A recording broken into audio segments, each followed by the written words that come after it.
Hi, this is Jim and welcome back to my YouTube channel. At yun na nga, 3 linggo na lang bago ang katapusan, tibayan ng loob at wakasan ang kasamaan, pulang araw. So, sa Netflix nga ay 2 linggo na lang bago ang katapusan. Grabe, 10 episodes na lang yun. Ay, naku, nakakalungkot. Anyway, so itong sweet scene nga na to ng Borda ay nirepost ni Barbie at saka ni David sa TikTok. Let's watch this. Oh, shit. Ako ito.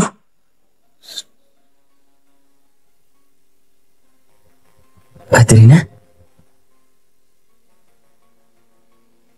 Ayusin na ka? Anong pinagsasabi mo riyan?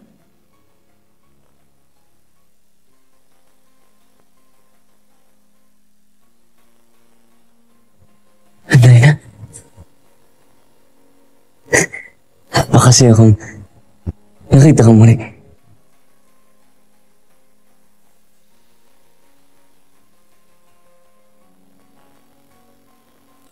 Yun na nga guys, so akala na nga ni Hiroshi ay patay na siya. Kasi napakaganda nga naman nung nasa harap niya na si Barbie Fortesa. Anyway, next. At next naman ay yung sweet yakapan scenes nila ni Adelina at saka si Hiroshi. Let's watch this. At ito actually, I like what they did on the scene. Yun nga, yung gawa ng sulat, tapos yung yakapan, grabe. Ayan nga, yung makeup sa likod si Barbie. At yun ang inamoy si David sa likod. Ayan. May parang pakis sa likod. At yan, napaka-sweet. So, mas maganda sana kung mas intimate siya, no? Kung medyo may kissing scene talaga dapat to eh. Kaya lang, alam na nga natin si Barbie, no? So, anyway, maganda naman yung pinalabasan. In all fairness. So, ito na nga yung scene bago malaman ni Adelina na si Hiroshi yung nakapatay accidentally sa tatay niya. So, sa tweet nga ni My Precious One, "Hoy Adelina, anong mga galawan yan? Kayong dalawa lang ni Hiroshi dyan, tila may gusto kang mangyari. Dinikit mo ang dibdib mo sa likod niya nang may diin at may pag-amoy pa. Pinupulupot mo pa ang mga braso mo sa katawan niya. Aba, teka, Hiroshi, tila kinakarinyo ka ng baby mo." At next naman ay Facebook post ni Dennis Trillion na repost ni David Licauco. Kahit sandali lang naman namin to tinake ni amigo David Licauco, LOL. Let's watch this.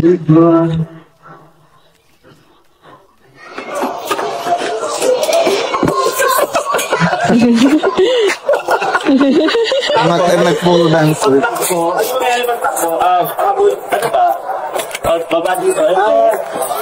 Agin dito pick up. Muna ka na, David. Muna ka ng boat. Tapos presa dito, magbaba ako. Okay. So yun ay mag-slide. Rehearsal po. Okay, slide. Get ready. 3, 2, rolling. Saan tayo ng bomba? Okay, pasok.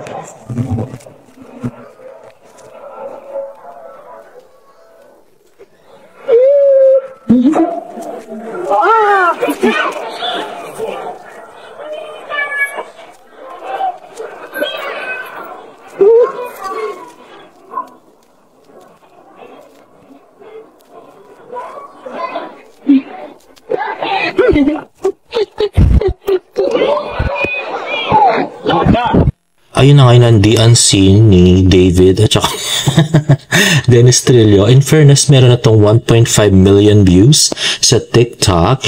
At next naman ay IG stories ni David Licauco, TikTok live December 15, 7 p.m. See you, good trip.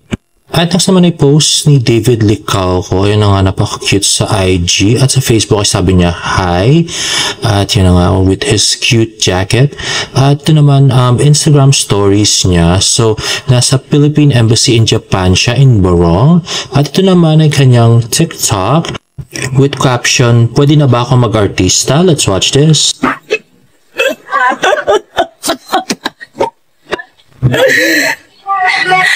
Ang sarado mo yung kurtina dyan?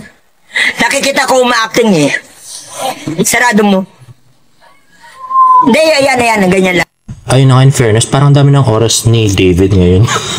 Dama ng taping, no? So, lagi na siya nagti-TikTok, influensya ni Kenzie, at saka ngayon ni Sir Dennis Trillo, and that's making him improve, di ba?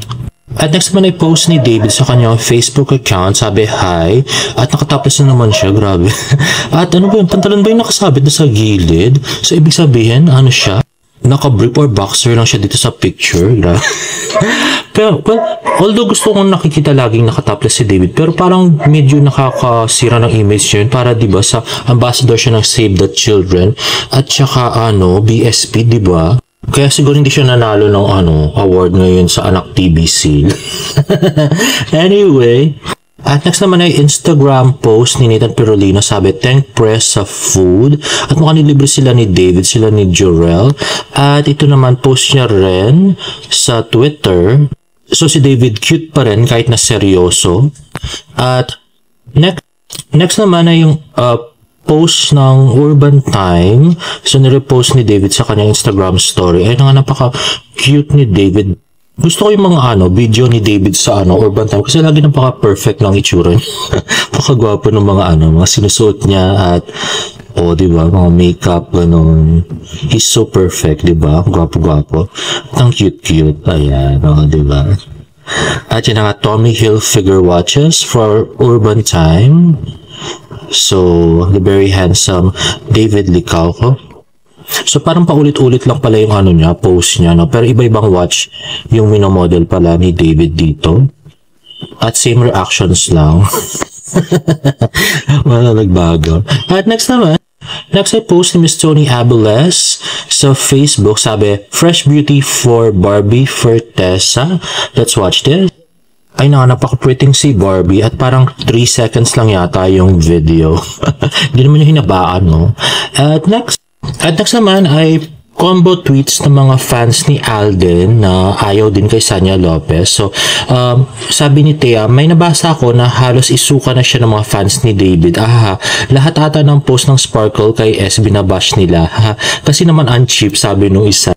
At tweet naman ni Kat, kung ayaw ng side dito kay S, mas lalong ayaw sa kanya ng mga fans ni D. So, good luck sa'yo. At nag-tweet nga si Kat na try mo lang gamitin si Alden sa project mo with David. Di kita titigilan, charot. Movie, sabi ni Alden. Tapos tweet ni Kat, yup. Tapos sabi ni Alden, okay, parang wala silang chemistry. Tapos tweet ni Jemai, meron ship ko yan. Tapos tweet ni Nobs Galang, sige ako din, haha. Tapos tweet ni Janice, sana magka-developan sila para lubayan niya na si Alden. Grabe itong mga fans ni Alden, no? Talagang itutulak nila, i-ship nila si David at saka si Sanya para lubayan si Alden. Mga walang yakay. Pero hindi naman kami payag doon, no? Grabe, no? Talagang tinapon nyo na lang si Sanya kay David. Tanga naman kasi yung Jamie. Ba't kasi pinagsama pa sa movie, hagigil talaga yung Jamie. Grabe.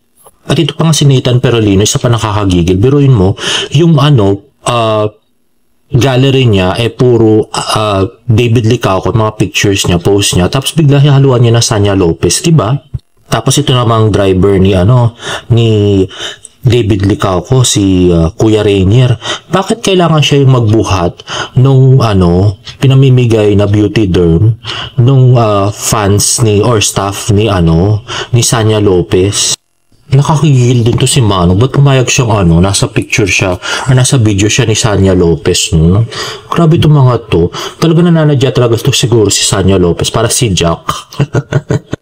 At ito na nga guys, may chismis ngayon sa Twitter na ito daw tweet ni May tungkol sa movie at may Christmas. Yan daw yung Star Cinema movie ni Barbie Fortesa na i-announce nila. So para next year daw yan at parang issue-shoot ng first quarter ng taon. Pero wala pang nakalagay kung sino yung yung magiging leading man ni Barbie. So abangan natin yan kung sinong kapuso or kapamilya actor rather ang magiging leading man niya.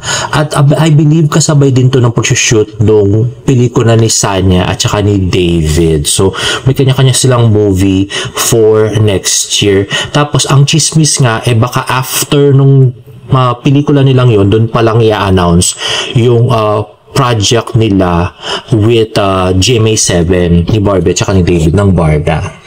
And okay, hopefully ma-announce agad yung project ng Barda at saka nga yung kay Barbie. Mas excited ako doon sa kay Barbie at saka sa Star Cinema kaysa yung kay David at saka nga yung kay Sanya kasi ayok mo talagang panoorin yun. Anyway guys, if you like this video, please give it a thumbs up and please subscribe to my YouTube channel for more Barda updates. See you in my next vlog. Bye!